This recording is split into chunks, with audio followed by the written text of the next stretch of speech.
Sa larong tennis naman mga kasama, Alex Ayala Levchenko class sa Guadalajara, Mexico. Abay na purnada, hindi natapos. May detalye, Radyo Manil Santuanil.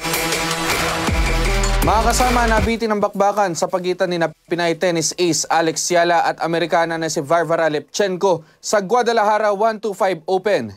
Ito'y matapos ihinto ang laro dahil sa malakas na ulan, mainit ang aksyon bago maputol ang laban, kung saan nahulog si Ayala sa opening set pero bumawi sa second set.